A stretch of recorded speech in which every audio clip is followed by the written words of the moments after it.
Hi, my name is Muhammad bin HAMZAH. My matrix number is 067239, and I will continue to my part, which is abstract. So what is in the abstract? Let's find out.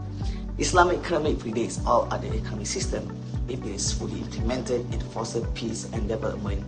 Islamic commercial law comprises the rules for transacting finance or other economic activity in accordance with Sharia, that is, in accordance with Islamic scripture, Quran and As-Sunnah. Islamic jurisprudence has traditionally dealt with establish what is required, prohibited, encouraged, discouraged, or simply allowed in light of God's given words, which are Quran and Muhammad religious practice As-Sunnah. The social science of economy, on the other hand, study how the best achieving policy goals such as full employment, economic equality, and productivity, growth by describing, analyzing, understanding, distribution, and many more, etc. In Islam, zakat, which are welfare due or poor due, and wakaf endowment guidelines provide excellent socio-economic growth and development tools. Indeed, these Islamic economic nations, like any commercial transaction in Islam, are based on sharing and caring in the distribution of wealth. For this study, we first introduce our article and summarize the Islamic economic system. Then we debate if Islamic economy gives more sustainability and peace to the country that needs economy. And finally, we will conclude it with the best conclusion that we have. So that's all for me. Thank you. So next, I will start my part, which is introduction.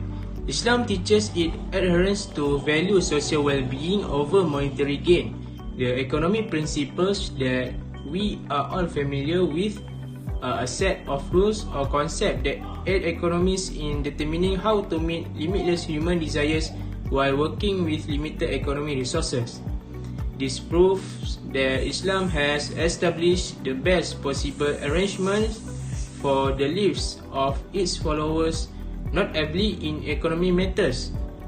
In order to avoid confrontation with Allah Subhanahu wa Ta'ala prohibition, Islamic law has established rules for all economic difficulties, including inheritance, finance, taxation, and banking. As a result, Al-Quran and Sunnah become scholars' principal sources for deciding the law in a given instance. The market's diversity is a cause of concern for the Islamic economy's integrity, and it frequently becomes a matter of debate among the Muslim community whether to accept the product or not.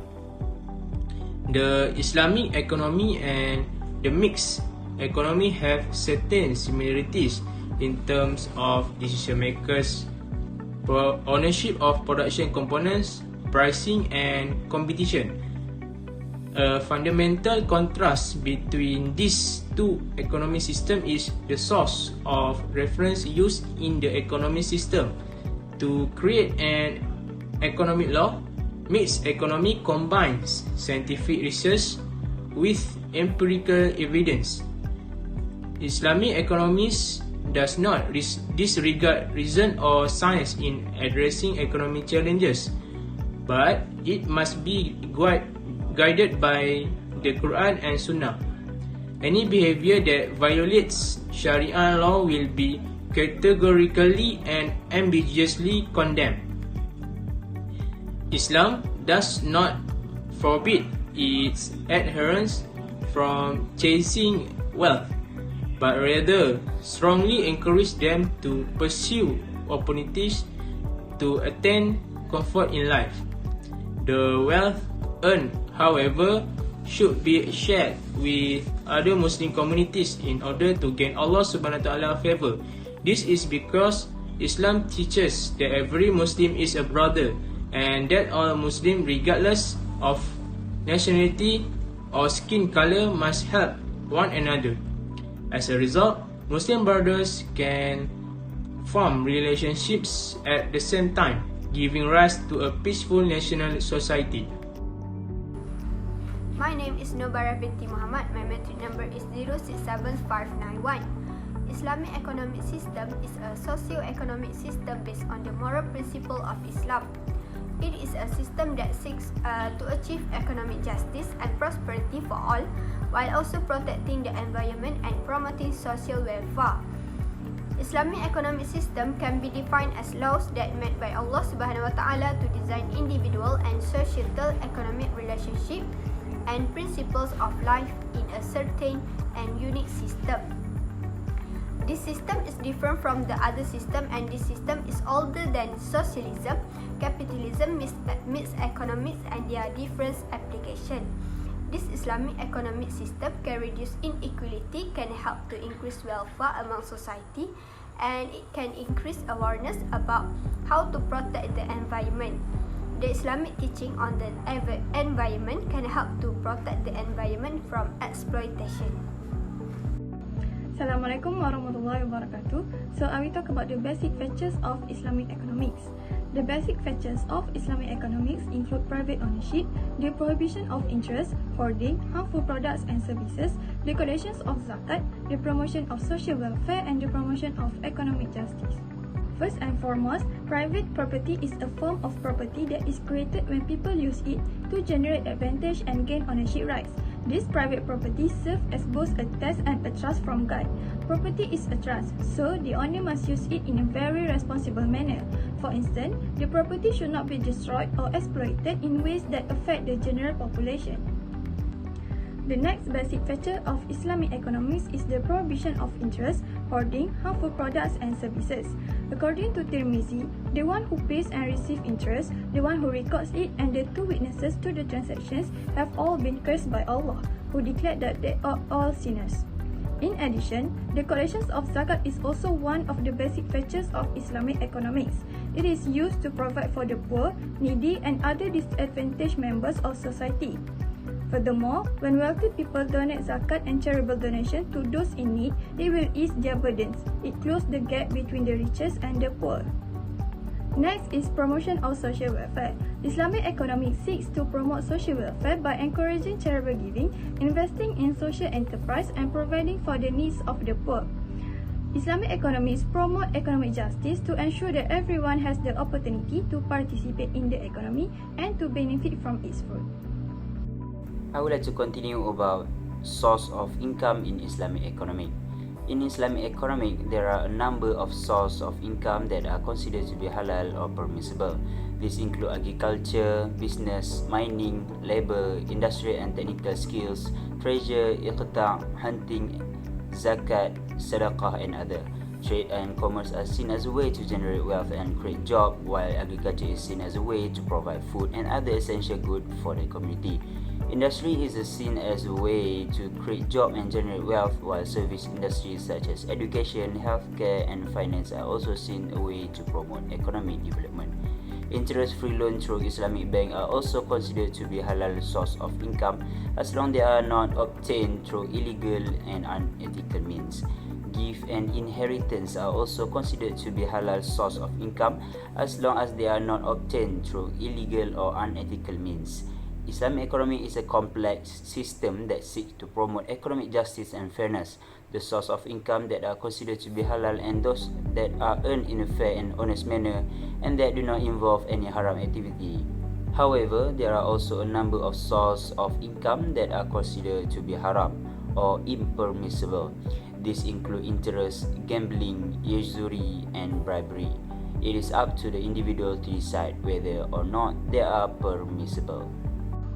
Next, I will talk about the Islamic economics is organized in context of permissible and prohibited. Permissible activities are those that are allowed in Islamic law, while prohibited activities are those that are forbidden. Basically, some of the most important permissible activities in Islamic economics include trade, investment, charity, and others. Firstly, trade is allowed in Islamic economics as it is a way of creating value and wealth. Even trade was allowed, trade must be conducted in a fair manner to prevent anything that could be illegal. Furthermore, investing is also allowed in Islamic economics. It is because investment is a way of using capital to create more wealth. Muslims are encouraged to invest their money in productive ventures such as in halal business, real estate and education. In contrast, the prohibited activities in Islamic economy include interest payments, gambling, speculation, usury business that are harmful, exploitative and others. Islam prohibited interest payments, also known as riba. This is because interest payments are seen as a form of exploitation, as the lender profits from the borrower's debt without taking on any risk. Without interest, it is challenging to imagine capital markets, and the market economy cannot operate without them. However, we must be careful here to avoid misinterpretation, because although Islam does prohibit interest on loans, it is not denying the limited availability and potential productivity of capital, given that it is used when combined with labor. Islam therefore does not completely forbid capital markets, rather it merely requires certain modifications to the conventional system. In addition, Islam prohibits usury, which is the lending of money at an excessive interest rate. It is because usury can lead to economic inequality. Furthermore, usury can also be harmful to the overall economy. When people are not able to borrow money at reasonable rates, they are less likely to invest in business or start a new venture. This can lead to a slowdown in economic growth. Lastly, Islamic economics also prohibits business that are harmful or exploitative, such as business that produce or sell harmful products or services. Islamic principles for sustainable economic development are based on the Quran and Sunnah. It is sustainable use of resource. As Muslim, Islam teaches us that resources should be used in a sustainable way so that they can be enjoyed by future generation. Next, fair distributions of wealth, which Islam teaches that wealth should be distributed fairly so that everyone has the opportunity to live a decent life. These principles can help to promote sustainable economic development by ensuring that economic growth is equitable, environmentally friendly, and socially responsible. Islamic principles can be applied to sustainable economic development by Islamic banks and financial institutions, which is provide financing for business that are committed to sustainable practice. For example, Islamic banks can offer financing for renewable energy projects or for business that are committed to reducing their environmental impact. Other than that, Islamic microfinance institutions also can provide loans to small business and entrepreneurs in developing countries. This can help to create jobs and boost economic growth in these countries. By following Islamic principles, we can create a more sustainable and equitable world for all. Hi, Assalamualaikum. My name is SYAQIRAH binti AZAHAR and my matrix number is 067580. So now, I would like to explain on how Islamic economies promote peace and sustainability to the country compared to the mixed economy. Islamic economy is a system of economic thought and practice that is based on the Quran and Sunnah.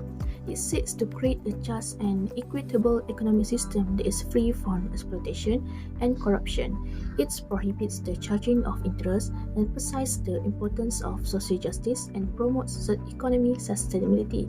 It has been used to promote peace and sustainability, such as in Malaysia, where Islamic banks have been used to finance small businesses owned by women and minorities. Green Sukuk are Islamic bonds that are used for financing eco-friendly initiatives, and Waqaf is used to fund charitable purposes. The most important detail in these texts are the differences between Islamic economies and mixed economies. Mixed economies is a system that incorporates aspects of capitalism and socialism and allows for individual business ownership and the free markets, but also have a role for the government intervention in the economy. Mixed economies can use government regulation and incentive to promote sustainability, while Islamic economies can use religious principles and ethical guidelines to promote the sustainability. Next, the role of zakat may bring a peace and balance to the society.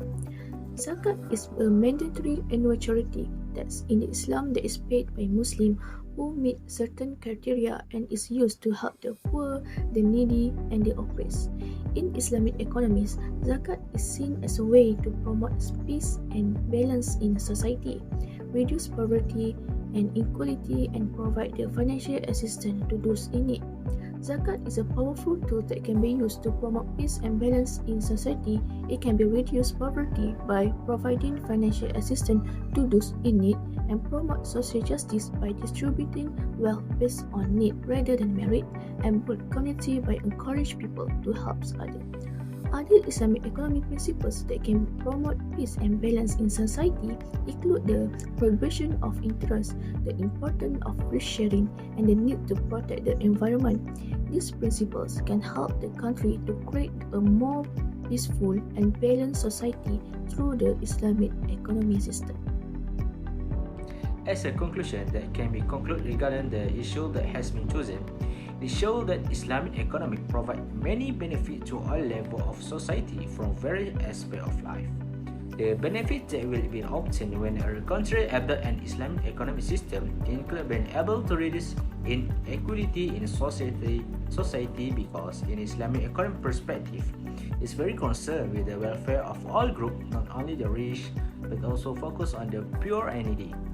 In addition, the use of this system can create issue of justice and fair distribution of wealth through zakat, almsgiving, and waqaf to achieve a level of harmony and higher security in a country. Finally, the benefit obtained when the Islamic economic system is used is to be able to provide sustainable economic development based on the Al-Quran and the Sunnah, which the eternal source of law and a guide for all mankind. It is not only necessary in the field of religion, but it covers all aspects of life, such as political, social, and economic in the economic field. That's all from me. Thank you.